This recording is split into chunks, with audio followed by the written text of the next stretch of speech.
Welcome back, traveler. The fire is warm, and every fire has its story, so cozy up and prepare yourself for tonight's tale. For tonight's story is not written in the pages of history, but whispered between smoke and memory. Join me by the fire and enjoy the story. The morning after we found the first marker, we left the forgotten forest behind. None of us spoke much. The discovery had changed the feeling of the journey. Before, we were chasing a legend, a story, a rumor told by an old traveler in a quiet tavern. But the forest had proven something. The treasure was real, and someone had gone to great lengths to hide it. The silver marker we found inside the hollow tree became our guide. It was strange. There were no words written on it, no directions, only a symbol carved into the metal, a mountain split down the center. Sarah studied it for hours as we walked. The first marker wasn't meant to show us where to go, she finally said. Daniel looked over. Then what was it for? She held the silver piece up toward the sunlight. It was meant to show us what comes next. Thomas looked ahead, and there it was, the mountains, huge walls of stone rising above the horizon. The second marker was waiting somewhere beyond them. The journey into the mountains was unlike anything we had experienced before. The forest had been mysterious. The mountains were unforgiving. The paths became narrow, with cliffs dropping into endless valleys below. The wind grew colder every day. There were moments when we wondered if the treasure was worth the risk, but every time we thought about turning back, we remembered the old man's words. The treasure does not reveal itself to those who want gold. It reveals itself to those who survive the journey. At the time, we thought he was speaking about courage. Now, I wondered if he meant something else. Maybe the journey itself was the test. Maybe the treasure was only the final question. On the fifth day, we reached an abandoned mountain village. At least, that is what it appeared to be. The houses were still standing. The doors were open. The fireplaces were empty. But there was no sign that anyone had lived there for many years. Sarah walked through one of the buildings and found something carved into the wall. The same symbol, the 3 markers. The explorers were here, she whispered. Thomas looked around.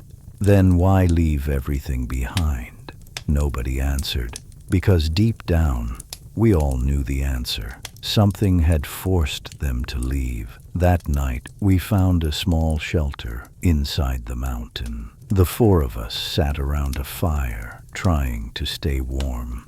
Daniel looked at the silver marker. Do you think the treasure is cursed? Thomas immediately shook his head. Everything is not a curse. Daniel smiled. You say that now. Thomas looked at him. Because, unlike you, I don't assume every mysterious object wants to kill us. Sarah quietly laughed. It was the first time in days any of us had, and for a moment everything felt normal again. Until we heard the sound, a rock falling, then another, then footsteps, not ours. Everyone became silent. Daniel reached for his weapon. Thomas moved toward the entrance, and Sarah held the map tightly. A figure appeared at the edge of the firelight, the old traveler. The same man from the silver lantern, the same man who had followed us from the forest. For a moment, nobody moved. Then Thomas spoke. Who are you? The old man looked at us. His eyes moved toward the silver marker. You found the first one. Daniel stepped forward.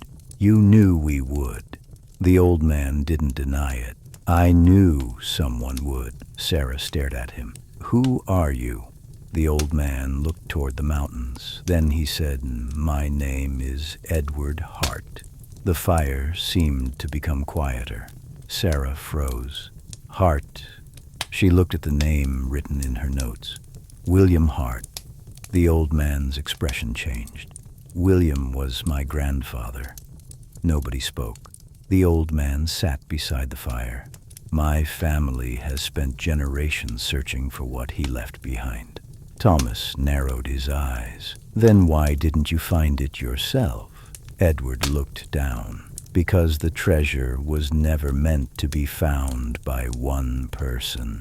The next morning, Edward joined us. He knew the mountain paths. He knew the old markings. And he knew something we didn't. The second marker was hidden at the peak of the mountain, a place called the Stone Guardian. According to Edward, William Hart had left behind 3 tests. Not traps, tests. The first marker tests your willingness to begin, Edward explained. The second tests what you are willing to lose. Daniel frowned. And the third. Edward looked toward the distant peak. The third tests what you truly came for. 2 days later, we reached the summit. The air was thin, the cold was unbearable, but there it stood, a massive stone statue carved into the mountain itself, a warrior holding a compass, the Stone Guardian.